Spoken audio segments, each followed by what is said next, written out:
Perfectly, mate. Oh, that's all right Good to then. see you.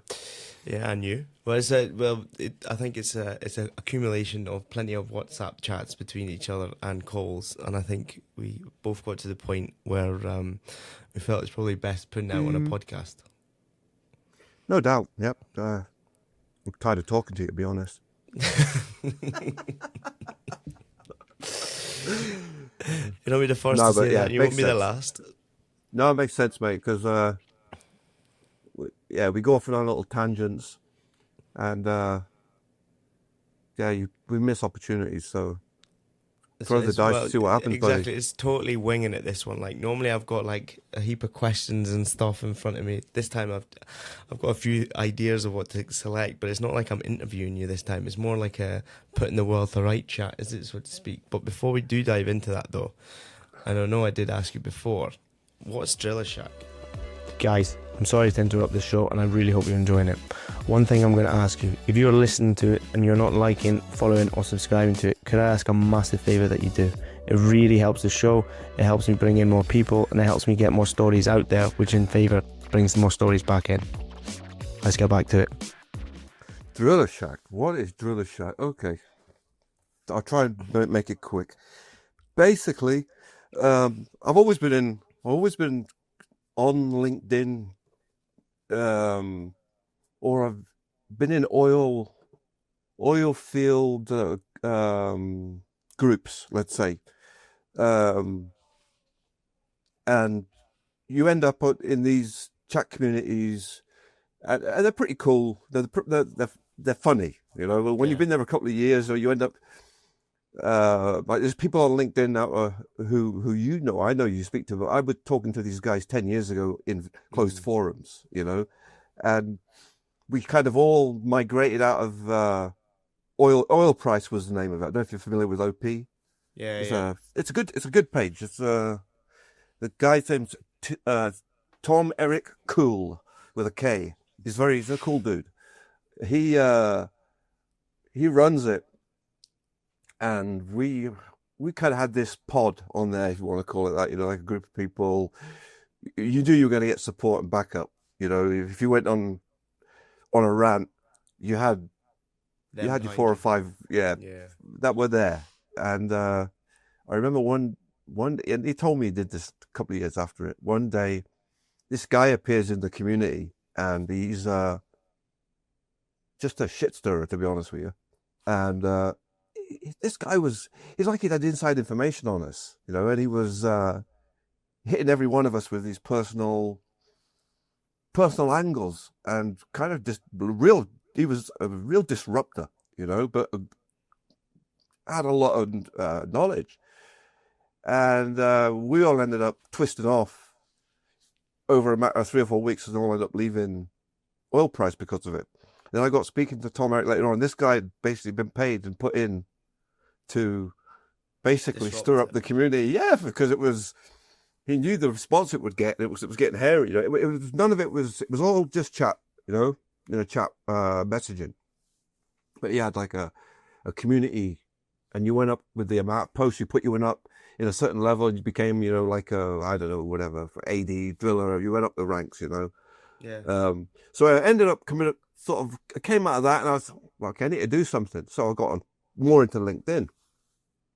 I had my company at the time down here in Brazil, and we were a shoot off of a company in the States, and I was just being what I am on Driller Shack. Nothing much changed, really, you know, but I was linked to this company. I won't say their name, but I was linked to this company with a separate page, the Brazil entity, let's say, and I would put out just regular stuff. But we had to end up having a kind of a bet between, there was 3 pages to 3 departments, 3 different pages, one company, so the UK, US, and Brazil division.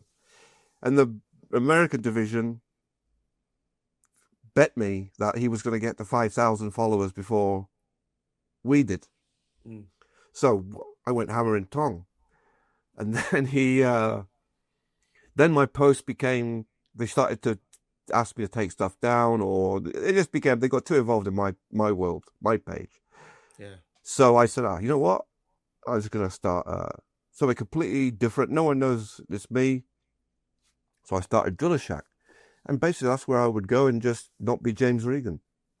And just put stuff out. And I would say 2000, what we got now, 2020, say 2020, 2021, 22, I started to really see, okay, this thing's starting to get a bit of traction. When you start hitting, like, when you get past 5,000, something happens. The algorithm changes, and it's like the critical mass theory. You know, you just keep getting bigger and bigger. You're a result of what you've done. You know, and after 10, then I started getting calls from companies, you know, pretty decent sized companies wanting to do stuff, and after HMH got involved with us with ball caps, it just went loopy. Yeah. And it's just it's grown like exponentially since, you know, and I've kind of backed off recently because I'm really busy in what I should be doing. But Driller Shack's still there ticking over, and you know, every now and then I jump back in there, but there's no plans for it. No plans for it to be stopped or changed or in any way. Just keep producing more content, but just finding the time, Joe, you know? Yeah, but fair play to you. Like, you fairly turned on a following. Like, it's quite a difficult group to, not group, but like, when you look at the oil and gas industry, because it's not really a social media industry, growing a following that you have, you've obviously done something right, though, have you? I mean, was it 30? You're nearly at, what is it, 32 or 33,000 you're sitting at? So you must get. Do you get quite a lot of people getting in contact with you and stuff? Mm-hmm. Yeah. Yeah. Yeah. I mean, people, you know, so, you know, none of it's pre thought out. I'll wake up, or you must have these moments where you're in the shower. I don't know what you're doing in the shower, but you know what I mean? You're in the shower Hopefully moment. showering, cleaning. Yeah. All right, yeah. Okay, let's stop that one right there. But you know what I mean? You get them.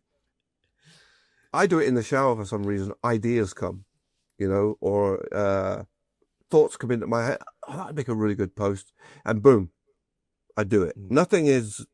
Some of it's pre-thought out, but most of it's just off the cuff. And at 33, you know, you can put a picture of a rig out, but just take news off of what's mainstream media news. Put a picture of a rig on it, and for some reason you'll get 60,000, 70,000 hits on it in a week and a half. No, just now we were over 1 million hits a month average on the page. Yeah, good on you. Like. I don't know what the secret sauce is. I've, you know, getting back to what you're saying, must be a lot of people. Yes, I would not have the contact list that I have and met the great people. And I will say great people that I've met through, you know, having that access to third and fourth generation connections that you wouldn't necessarily run into through the algorithm because just the way you're set up. But Driller Shack, it just opens it up, you know, like someone who's a third, what do they call generation? I don't know, third generation contact that I would never, in my personal, he wouldn't even come up to me. He wouldn't even get put in front of me. But through Driller Shack, because it's so varied, from roughneck roustabout to CEOs of major oil companies, government representatives, it's across the board.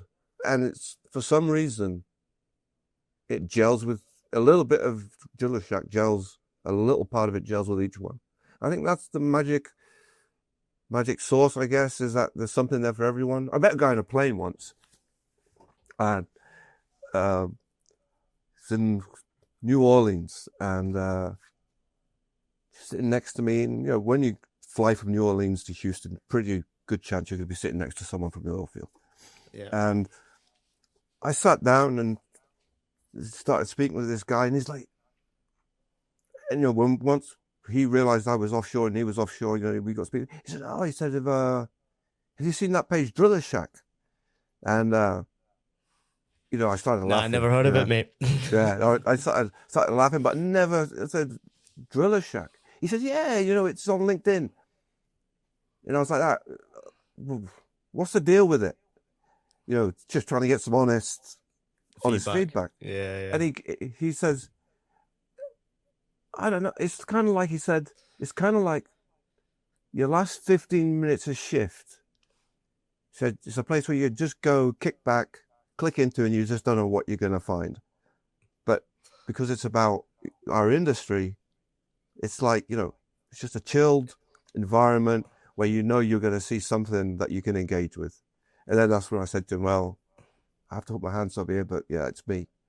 And he was like, no effing way, blah, blah, blah, blah. And then the next minute we're taking selfies. He was a really good dude. An oil field celebrity. No, not that. No, not at all. I actually posted it. It was me that was taking the selfie. Here, mate, you can take this one home to the kids. Yeah. So, it's an oddball, It's a lot, it's a lot of work, and anyone thinks they can do better, bring it on. I would love for more similar pages, Yeah, no, I agree with you on that. You've done a few posts recently that ruffled a couple of feathers. I commented on one of them saying exactly that, considering the Greenland one. I did see the boy post about that. He wasn't too happy with it. Yeah, I posted another day about Ukraine, that platform getting hit, and you want to see the messages I got on that. Interesting. I will not say any names or anything, but people that should be putting this up in posts and not in messaging. What, good or bad? Bad. Oh, like, really? well, not bad personally, but just a real political statement on the other way. And I'm like, dude, why are you writing this to me? You post it. Yeah. No, it does, and stop shouting at me. You're all in caps. It's. But yeah, I'm a bit hypocritical actually, because if you go to the bio of the page, it clearly states somewhere that we don't entertain political leanings, or we don't take a political stance, and typically we don't. But I think once something encroaches into our industry, it's fair game. Yeah, I agree. I think you've also got to look at the honesty around. Let's be honest, this industry is political as they come, though, really, isn't it? I mean, like, it is. It's all about politics in there, really. Well, just a couple of days ago, all the CEOs and alikes were all with the administration in the United States. So yeah, exactly. And they didn't balk either. I think Exxon told them. Between the lines, it's kind of basically it's not safe enough to even think about investing in yet. Yeah, I did read a post on that actually, saying Exxon's still out there, still not 100% about going in though, are they? No, and to me, maybe I'm being biased, but if you've read your history, which I know you have, but when I say you, I mean in everyone that's listening as well, you should read your history and you'll see that the kingmakers are in this industry right here. And they might sit in front of the current president and appear to be bending the knee, but they work for shareholders. Yeah, exactly. And they can't make any decisions like that. They can appease them to a point, but it's the other way around. The oil company may be your downfall. Yes. More governments have been turned over by oil companies, I think, than any other industry in the world. Yeah, I can imagine that's the case. Like, it's one I did like, actually. We spoke about it, and then we were like, no, we've got to actually put this out there. Is the most recent one you put up actually about Venezuela, and whether it's actually about Venezuela in the Orinoco basin? Yeah, but not about that. Essequibo, yeah. The one that they're sharing the border with. Well, Guyana technically got it now, but that was a good post. Well, you know, it's kind of. I'm not a conspiracy theorist in the way that most people are considered a conspiracy theorist in today's environment, let's say. But I think you've got to lift a few, like I said in the post, you've got to lift a few rocks around and see what's underneath them, you know. And what jumped out to me was, and I knew about it before, about this disputed zone on the north top side of Guyana, where I think it's called Essequibo or Essequibo, or however it's said in Spanish. But it's obviously this disputed zone that Venezuela feel is theirs or worth fighting over, and the way they've got the boundaries set out, if you look at the blazers in the post from the blocks, the Starbuck player, Shell and Exxon, etc., it cuts all that in half. You know, if the dispute was valid, let's say. But even without the dispute, you've still got the periphery of these fields. They don't stop on the lines of demarcation. Just because someone put a pen to paper, the geology keeps on going, you know. Mm-hmm. So this is all now running in towards the south of Trinidad. So, you know, without a doubt, if them fields will run right into what is the continental shelf of Venezuela. So, you know, as per the post there, they're thinking, well, okay, well, one click, no, because everyone was thinking about, oh, what's the deal here? Is it long-term goals, short-term goals? You know, yeah, okay. Maduro's a bad man. They got rid of him, but then they get rid of him because his junta's still in place. You know, they've cut the head off the snake, exactly. But the snake's still alive, it's like a Medusa more than anything. So long-term. Wow, what a strategic reserves to have, you know, for the next 30 years. If you can control Venezuela for that amount of time and have that as use that as your strategic oil reserves rather than the coast of Louisiana, the tanks that are in the Gulf Coast are full. So let's have another however million barrels a day they can maybe produce at some point in reserves. So what is their short term? They get rid of Maduro, but then you look at this other side where you've got all the European and American IOCs, which are right next door in a hot contested zone. I bet that you've got to be, if you own that yourself, you'd be looking at that saying, "Oof, thank God for that." You know, that's not going to become an issue down the road. It shouldn't.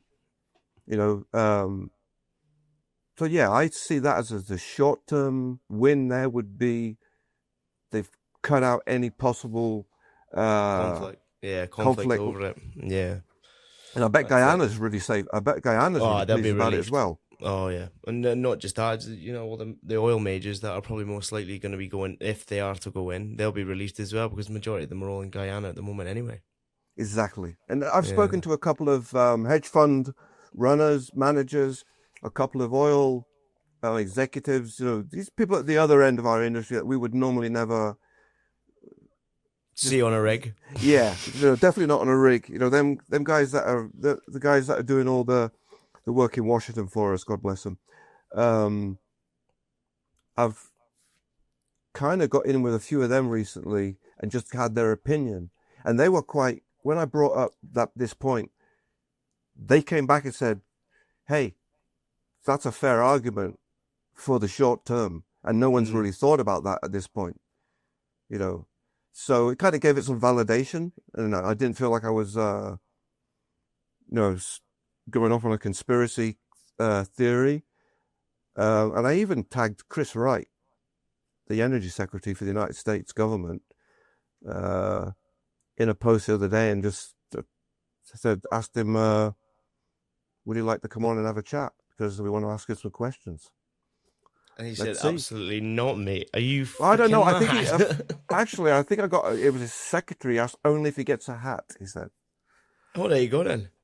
You're laughing, you better give him the hat ready then.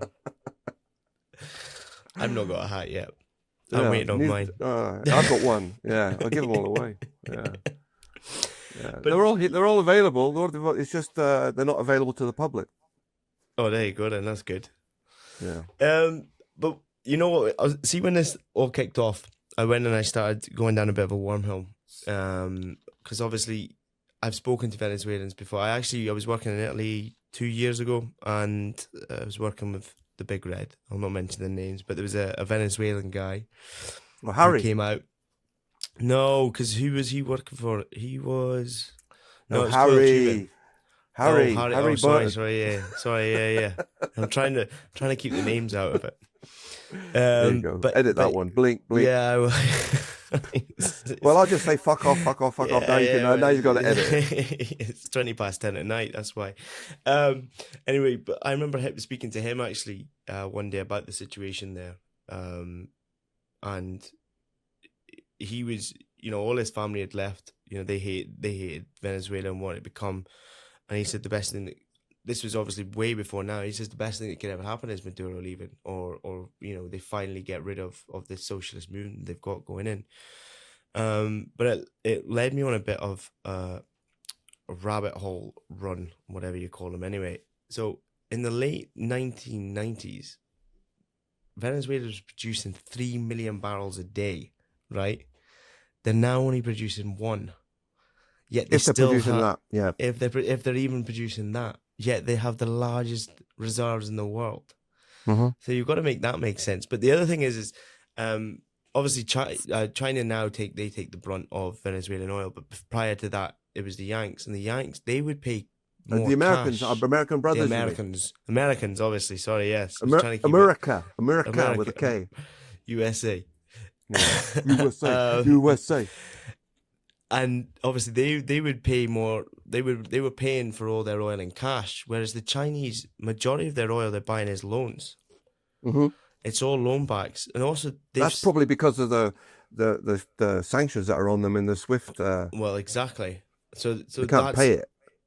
Well, and so you kind of put 2 and 2 together, and you think, well, obviously I'm not going to bring in my political views to it, but it does make sense that you need to get rid of a socialist government, doesn't it really? And I don't want to go down the political run and where my views lie and stuff I think that, but it does make sense, does it?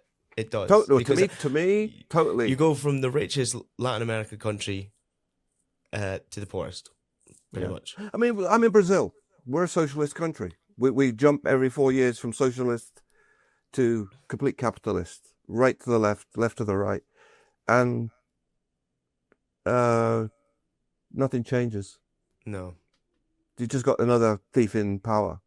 Yeah. That's all, and one other political suasion person is living well for the next 4 years, and his mates. So, it's a bit more radical, direct, in your face in Venezuela, Cuba, but Venezuela's always, no, not always, the last 20 odd years since Chavez took over, Venezuela's got a really interesting past in our industry. Forget about just the Bolivian revolution itself. That was, or Simon Bolivar. That you start reading all that, you can see why they went that way.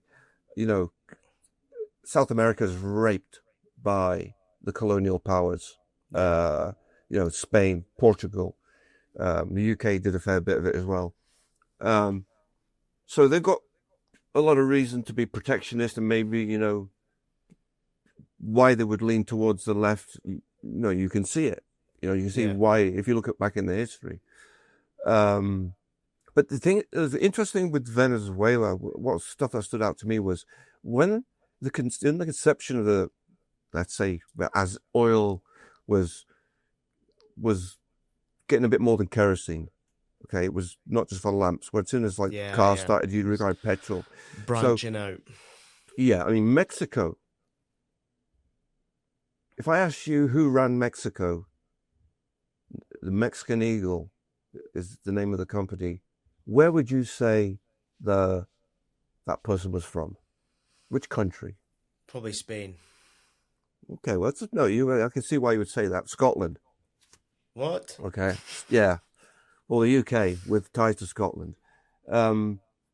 Mexican Eagle was one of the biggest companies in the world just before Standard Oil got really too big and dirty to the point that they had to be broken up. Yeah. But basically, Mexican Eagle was massive and had a lot of, it wasn't selling all to America, the United States, it was all going to Europe, okay?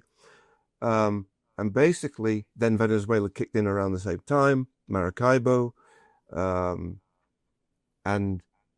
it was pretty obvious pretty quick that these two countries alone were going to become world dominators. They were, even in the early days, Venezuela was one of the top worldwide oil producers before World War One, and what Venezuela kind of took to the game, which everyone else followed suit, was this 50-50 policy, where it wasn't a case of some Yank or some limey comes down, sticks a flag in it, pays the local mayor or tribe leader $100 and go, right, that's all mine for now, and we'll give you a bung later on. Yeah. So they got tired of that pretty quick. They wanted the mineral rights. They wanted a lot more than what was being given. So this is where this theory of 50% goes to the investor and 50% goes to the landowner by default, the country. Yeah. Makes sense. Yeah, and it's worked. It has worked if you look at the Middle East to some extent. Well, that's exactly what happened. They caused so much trouble after they went and got that through and got the companies to buy in and the governments to buy in. Kuwait and Saudi Arabia were the next ones to do it. At that point you weren't talking about Kuwait and Saudi Arabia. You were talking about what's it called? Not Mesopotamia. What is now modern day Syria, Jordan. Yeah. The Ottoman Empire. Yeah. Okay, so all of that was all swept up by the French and the Brits when they, Mr. Calusti, Mr. 5% got involved, and they did the Red Line deal and divided up the Middle East into portions. You had BP in Persia, APOC they were called, Anglo-Persian Oil Company, which became BP, and they had a constant fight with Shell.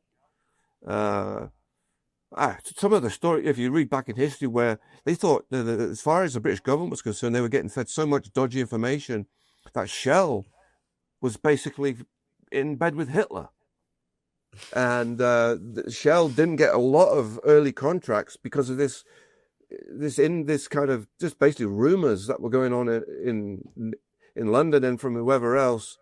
They got cut out of a lot of stuff, and they ended up with I think it was Shell ended up with the Burma Oil Company and someone else, and BP ended up with Burma, didn't they? I think BP. Yeah, but probably in the end, yeah. BP came from Burma, didn't it? Yes. Well, probably. Yeah, if you BP, and then it went vice versa, and then it went the other way around. Obviously, because BP ended up becoming 50% British, wasn't it? The big player that was kind of like silent sleeping partner in the back was TPOC, the Turkish Petroleum. I think TPAO, what they called or something, and that was the Ottoman Empire. So that's, for some reason, this Calusti Belenka, I never remember his last name. Mr. 5%, the Armenian. Mr. 5%, the Armenian tycoon. Yeah, he never saw oil, or I think he went to an oil rig once. Yeah, he knows more about oil painting than. He's a genius, though. In fairness, oh yeah, no, big time. Yeah, big time. He basically saw that this TPAO, I think it was TPAO, were going to be a major stakeholder in the end game, and when he kept on holding on to his 5%, and it looked like he wasn't going to get it, and eventually when he got it, and he became, one of the richest men in the world, But that was, that whole melting pot of the Middle East, was taking its kind of way forward from Mexico, South America, what was happening there. And then the octopus of Standard Oil put its tentacles all around the world. They were all fighting against each other. What was that street? What was the office called that Standard Oil ran out of 26 Broadway Street or something like that? Is it that they ran out? I'm reading the prize at the moment as the Jersey company had their. I think it was the Jersey was the Jersey Standard Jersey was the final one that they got to keep by name or something, and it was run out of some office in New York. Yeah. I've met company men now, and they were hired out of that same office. Is that right? Yeah, guys who worked for Exxon back in the day, or they work for Standard Oil, and they'll tell you I was hired for Standard out of, I can't remember the address, but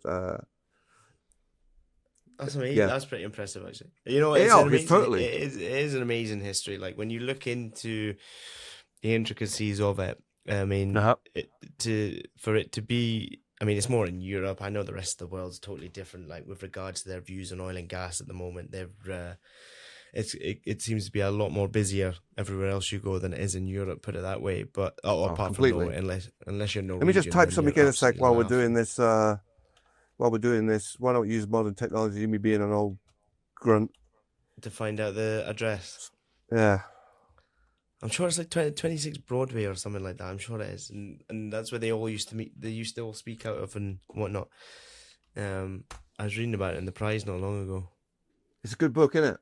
Oh, it's brilliant. I'm still working my way through 26 Broadway, New York. There you go. NY 1004.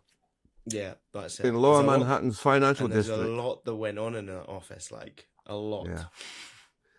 Yeah, they're saying the Standard Oil building from here, Standard Oil 1911 breakup. Hey, that's something. If you got to that part yet, where they the breakup read out. No, they read out the contract where they were trying to obviously they wanted to get hold of all the transportation rights and everything, and they wanted to seal the whole game up. So pipelines, trains, trucks, donkeys, whatever they could do, whoever they could get hold of, they went after. And they made them sign this. It's got a name, this agreement, and it's in the prize. You'll come to it. My God, when you read this agreement, it is brutal. Yeah, it's like astonishing that you think, why would anyone put that on paper? But because they can't. Yeah, well, it became their downfall in the end. Yeah, because they had no bones about it. Yeah, no bones about how they got their business. It's just, it's amazing actually when you read through it. It's actually really worth the read. I'm actually really enjoying it. That and the Seven Sisters that I read just before it. That's obviously just like a kind of an overview of the industry. All these books are good to read. I haven't read Seven Sisters yet. I've got it. It's waiting at my sister's house, so I'm looking forward to getting it. Yeah. But all these books we've spoke about this a few times. What we need to do is put together a book club version of this one day and do our top 10 oilfield history books, because there's tons of really good material. It's brilliant. I love it. Like cities basically being built around them. I was ding at school. Okay, I think we've had this discussion. I was ding at school, but history I loved it. Yeah, because I just loved it for some reason, and that's taken me through my adult life. I've always been involved in history and geopolitics. It's always been something I've always kind of made sure I kind of kept myself up to date as much as possible. But it's even better keeping yourself up to date with stuff that happened in the past. Yeah, and seeing how it's re-emerging, should we say? That part of it for sure. But just understanding where this industry came from, and you're like, God, that just. It's unbelievable to think, that I don't think any other industry or any other industry in the Industrial Revolution has done what oil has done. No, none. It's changed everything. It's like, I don't need to tell you, but, these people who just stop oil now, okay, let's just stop oil right now. And give me a reply. And then what? Yeah. What? Yeah, what's going to happen? Bakelite? I don't know. There's probably oil in Bakelite somewhere. You know? I don't know. You know, I don't know if have you ever seen Landman? Have you ever seen the series? No, Landman? I want to wait until. Everyone's told me that. Yeah, and no, you have to watch that. I want to wait. I'm down in, we're in the backwoods down here, right? So, yeah, I know. So series 1 hasn't been released yet. No, my family were watching series 2 up in Houston. And they're like, "Oh, you got to watch this! You got to watch this!" And I'm like that. I'm not watching anything on that 4K pish image that looks like someone filmed it on a video camcorder 2 days ago. I said I'll wait until it all comes out. And I've got a tip there, by the way, for anyone who's when you come from so-called third world countries, right? And like 4K we don't really have 4K down here. It's starting to come in now. And when you buy a 4K TV, I never saw the point of buying a 4K TV 5 years ago when there was like the only thing that was 4K was the screensaver that they were selling you on in the shop, you know. No programs are out, but now all these 4K and whatever programs are coming out. Is it just me, or did they just look fake? Well, it's the quality, isn't it? But it's okay. It's the quality, but it's also, it shows everything up so well. It shows the flaws up too much as well. Yeah. And I thought, okay, I'm not enjoying this experience of 4K. I've just spent so much on a TV, and the image is pish. It's too good. It's too good. I don't want to watch it. Yeah, I want to see something with a bit of grain and some stylus crackling, you know, some analog distortion. Get the antenna back on them. Yeah, get that on the roof. Get that on the roof. Just there. Is it good? Just don't move. You know, the whole game. Yeah, 90 minutes. You come down at Iran v Scotland. Oh. Yeah. Oh, I think Scotland lost that one, didn't they? Yeah, but anyway, back to Landman. Yeah, I think they do a good. They've done a good job on kind of putting the oil and gas industry out there, especially that line where she goes on about the turbines and she says, "Oh."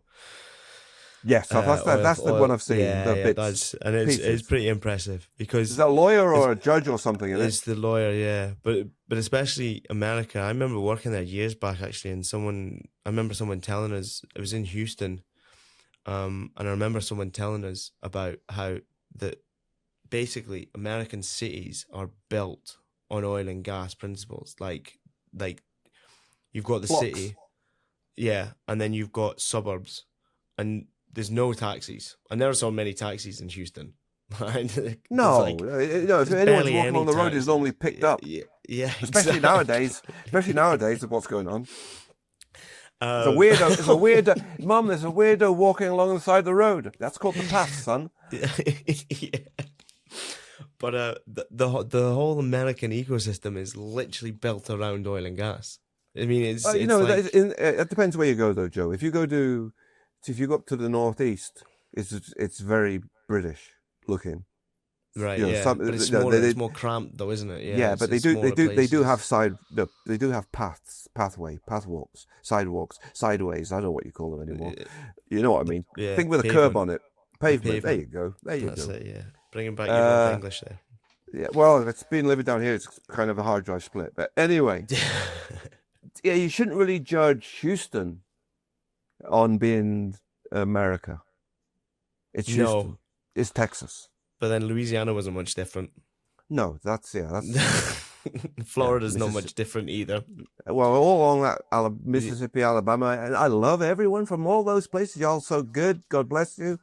Yeah. But yeah, some of it sucks. It's Homer. Homer. I went to Homer. Yeah, that's I wouldn't say it was like the greatest place I've been. You need to go out to Morgan. You need to go to Morgan City in Patterson. Never did Morgan City actually. I think we only went there. I feel like I went there for like courses or something. I've done Lafayette. Lafayette was good. I liked it there. New Orleans did that. It was brilliant. It's all got it. So there's some good, and there are some fantastic people down there. You know, yeah.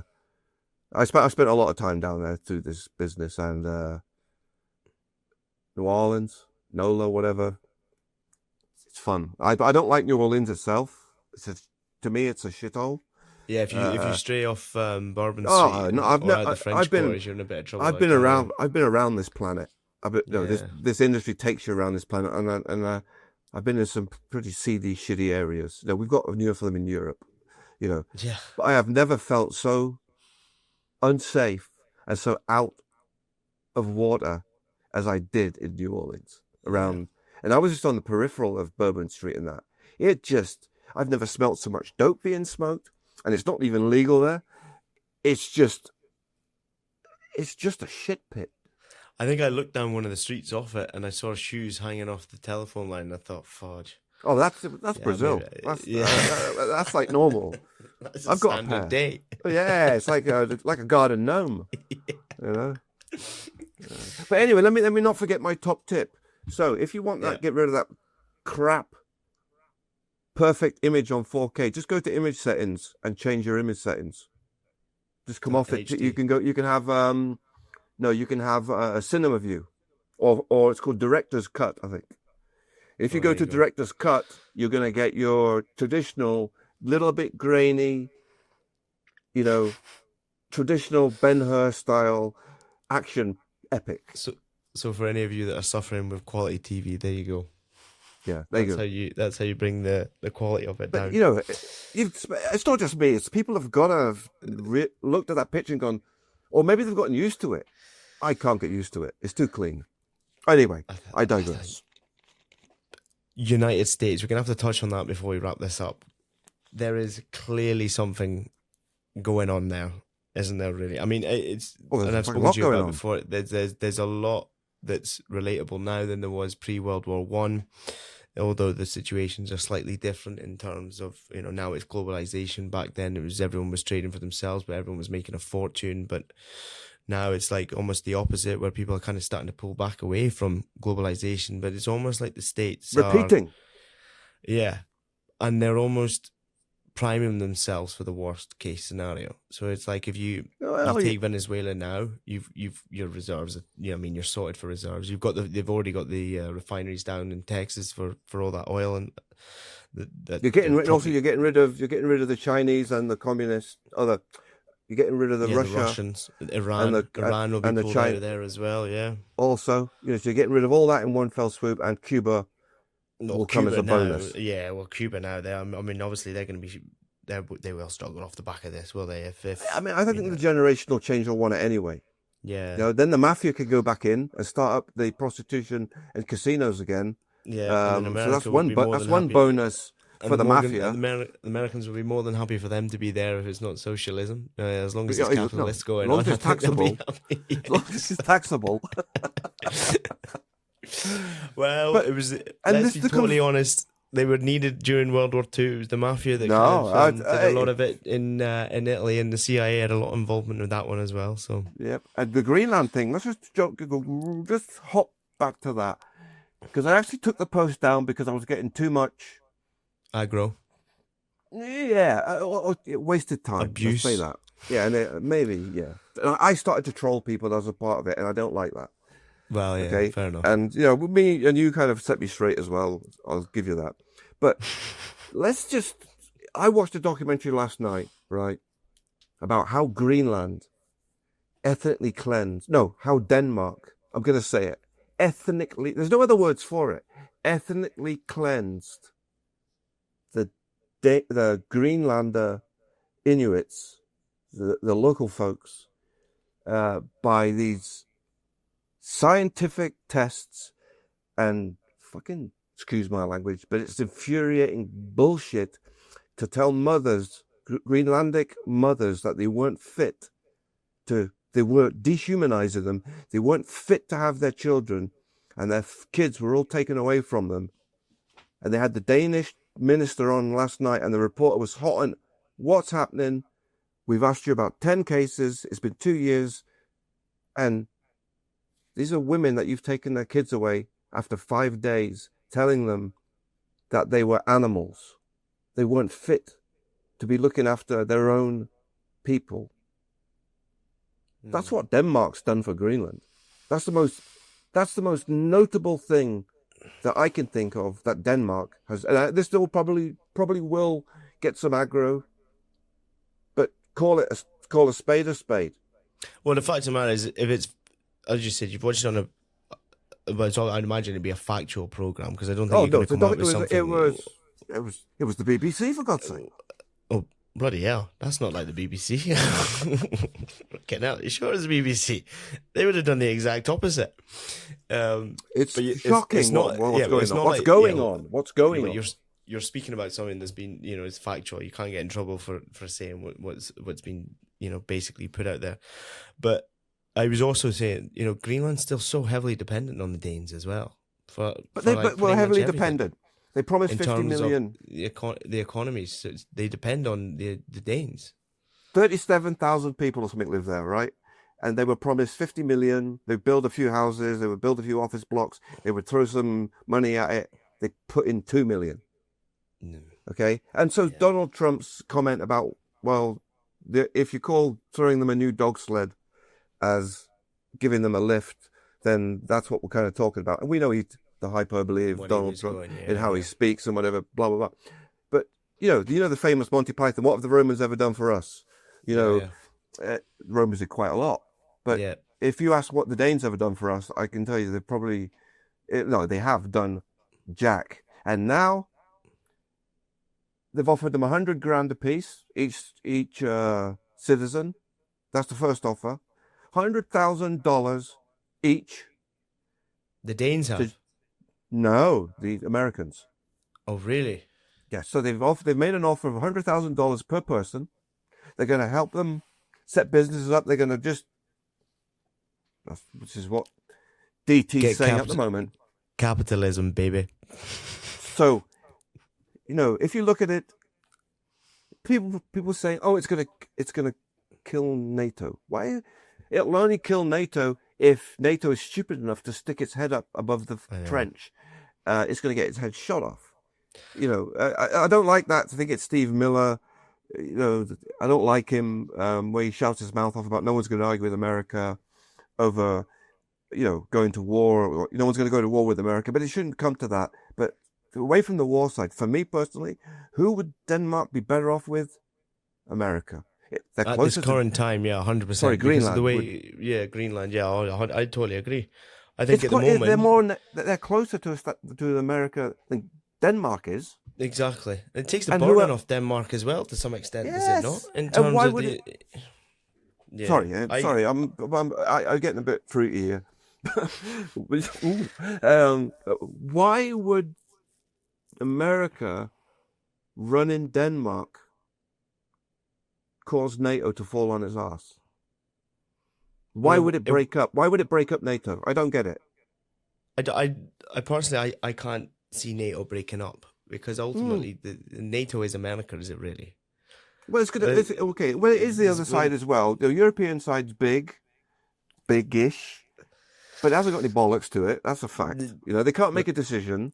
I've sent you stats on the American military before, and let's be totally honest. Like, there's absolutely no comparison when it comes to Europe. If you're gonna be in a bar fight, who do you want to be with? I know. You know what I'm saying? And with what's coming, there's a big bar fight coming. Yeah, the power they have is frightening, and it's one of them, isn't it? And I think I was watching someone the other day say, "Well, who do you choose if you're Europe? Who do you choose? Do you go with Putin or do you go with America? It's one of the two, is it really?" Yeah, we discussed. We kind of looked at it, didn't we? We thought, well, let's imagine we kind of leaned Putin's way. That's not going to happen. No way. So no way. Just how could you lean Putin's way after throwing billions at Ukraine? No, it's So, if the Americans are going to invest in the country, they're going to make the people happy, and they are. If this is just a moral issue of someone staking a flag on it, but if they're actually going to do something, if they're going to improve the lives for the Greenlanders, if they're going to infrastructure, if they're going to put education, health, they're going to take the Greenlandian people seriously, they'll be open to untold channels of prosperity. Startups. That's the least of your worries. They're going to have how many bases? They had 20 at one point. So they're going to need to cover the whole. Then you go back to Cold War figures on bases. The country's going to become less of a block of ice, Yeah. And It's the supply chains they pull out the back. I don't think, I know a lot of people saying, oh, it's for oil and reserve, but the oil reserves aren't even proven. I think I was reading a stat. I think it's something like 31 billion, but it's not proven. The reserves aren't proven. I think it's the rare earth minerals that are probably. It's obviously So I don't think people can go ahead and say it's all for oil. I think No, it's got to strategic. do with the strategic side and the rare earths at the end of the day. Yeah, but China, I think China's already mining there. China already got mining there. I read somewhere today where they were saying that they think by 2035 that the polar ice cap will be receded enough that will make the north of Greenland a viable route. Okay, sea passage. You know, to go through, by in the summer. So that's a big deal. You know, so I think the strategic side of it, you know, if whoever's got enough money to invest in that and want protecting, who do you want running that? China, Russia, or United States? Yeah, someone's going to run it. Yeah, exactly. It's not going to be Britain. It's not going to be Europe. No, it's not going to be either. No, it's not. There's a really good book actually by Tim Marshall. He's done 3. I kind of mind if it was Power Geography, Prisoner Geography, or Future Geography, and I think it's a good chapter or so. It is about the Battle of the Arctic, and he actually predicts it, or it's one of those things. And what we're seeing now is it's starting. He actually, fair play to him, he actually spoke about it as well. He speaks about how this is the next frontier. You know, frontier. Literally, the Arctic. Yeah, it is quite literally where it's all going. Yeah, no, and this is not a new argument either. Like they've been fighting over it. They've been discussing this for over 100 years. Yeah. Yeah, exactly. I personally think the Venezuela is a move for basically your reserves, but I think Greenland's pure strategic. I think. It puts a massive landmass. It's a big flag needed to cover that one, but there's no one living on it, so the overhead's going to be pretty minimal, and it's ready to go, isn't it? You know, you've got a lot of ice there, but build. You know, it makes. I'm not a Greenlander. I'm not Danish. I mean, if they come up to me and said, "We're going to take Shetland Isles," or we're going to take over Shetland Islands, and we're going to make it into the USA's biggest aircraft carrier, and we're going to turn all this money over, and blah blah blah blah blah. What would you say? Would you be really bothered? I don't know. It's a rock. It's a rock. I think the only difference is Shetland's, I think, because they're almost like their own freaking country to some extent. I mean, let's go Unst then. Or that'd be a totally different story then. I don't think Shetlanders would be too impressed because they're making a fortune anyway. They were clever. No, but I was just trying to put some. But I know. So a similar kind of. Except the only difference is Shetland's a 1-hour flight from Aberdeen. Greenland takes 2 flights to get there. Oh, what about Iceland then? Who owns that? Finland? Or are they their own? No, Iceland's their own. I think Denmark has Faroe Islands, Greenland. I want to say there's one more country. I'm sure they still have 3 municipalities. I can't remember what the third one is. I don't think it's Iceland. Is it? No. I don't know. I know they've got 3 that are still under colonies. The Denmark colony. Well, yeah, you can't. Let's use modern technology again, like we are prone to do in this show, as everyone knows. Faroe Islands. Maybe it is. Is it Iceland? Maybe it is Iceland actually. Faroe is Iceland, I think. Faroe is still under. It comes under Danish rule. Does it? Okay, right. Yeah. Oh, that's gonna annoy me actually. Who it is? Pastry. Brilliant in the morning. Yeah. The Danish realm, Metropolis and Denmark, Greenland, and the Faroe Islands. You were right, sir. Okay. It's called the Rigsfællesskabet. The third one's obviously mainland Denmark, isn't it? Yeah. So, but subject to changes. Well, this is January's though, is it? So everything could change. I mean, with the rate that Donald Trump, this is the year where I think things will start coming. This is why it's important, James. We make sure we get one of these out each month. No, we will. We will keep up to date with what's going on. It's something personal for me, and then maybe we'll touch on this on the next show in commodities, something like that. But silver, what's happening with silver at the moment? It's Same thing's gone happening ape. with gold. No, but silver. No, gold's been going up steadily for donkeys, but silver. I'm personally invested in silver in a serious way. Okay, Yeah. I was told by a CFO, can you get your hands on as much silver as you can at the time, and I bought it at a really high price. The ass fell out of it after I bought it. I think they were waiting for me to buy it. I bought that much of it, almost as much as the Hunt family in Texas. That's another story of when they tried to crash the silver market, as Texans will do by trying to buy up every bar of silver in the world, physical silver. Anyway, it's gone. I bought it. It was at $29 an ounce. Okay, and I invested quite a fair, for me, a chunk. But yeah. I invested in the raw material. I didn't want bonds. I wanted shiny stuff, That's what they say, though, isn't it? Yeah. You know, I wanted the. You wanted the chains. I wanted is it the fungible or the tangible stuff in my hand? You know. Yeah. On your teeth. And then the arse fell out of it. It went down to $17 in like 3 weeks or something, and it stayed at around $17, $18 for years. And I kept on. I've got a 2.5 kilo brick, okay, which is a doorstop. I'm serious. That's all it's good for. That's all it was good for. It was an expensive doorstop. And I'll bring it on. I'll show you the next program. I'll show you it. But it's gone up now to $85. It's gone up 7% today.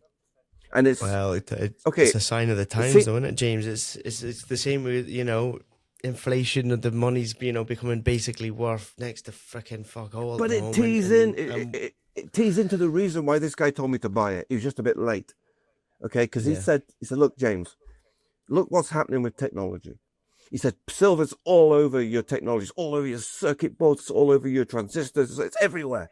And it's only going to get more and more, you know, more and more required, which has turned out to be true.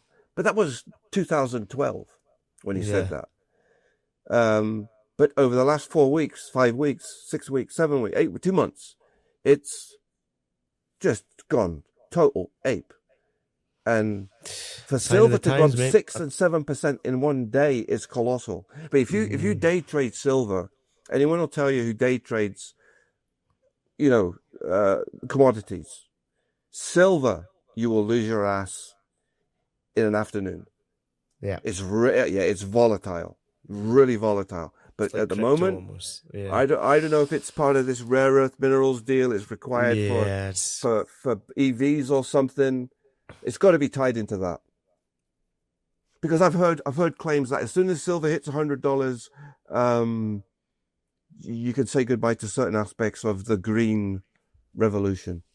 Yeah, this is too expensive then to make it all. Something like that. Yeah, it was kind of another kind of, but yeah, basically it was gonna. But silver, I think I think $150 is easy, is doable. An ounce. This is not financial advice, by the way. No way. No, don't take financial advice from me. It's two idiots to work offshore discussing it, thinking they know what I'm the guy that's got a brick that holds the door open. Doorstop, exactly. That's where I put my investments, behind the back door. Yeah, keeping them safe. Yeah, looks like it's lead. Right, hey man, that's just on an hour. We did it. Yeah, I know. We're working on these. Like we'll be definitely back next month, because I'll be. So what's the plan? Yeah, just to keep people so they know what we're gonna do. What is this? Give us the spiel. A monthly. We'll go for a monthly one. Okay, and we just want to keep it, and we'll keep it whatever comes in the head. Well, yeah, that, and hopefully people bit of structure. That, and I'd love people to start throwing stories at us. You know, ones that you can reach out. Get them on, get them on as guests, whatever. Get them on and stuff like that. Just kind of make it like a more of a, because most obviously the podcast that I do is like interviewing stuff, but it'd be nice just to kind of get a bit of a Shuggy from Dundee with his from Broughty. Shuggy from Broughty says a bit of a bullshit. No, that's doable, because we could reach out to people and get their comments on video, or they could do a self video. You know, you two twats, I saw you last month. What about this? Or I'm coming on. Yeah. Hey, we're at that stage right now where that would probably get you a VIP ticket. Well, there you go.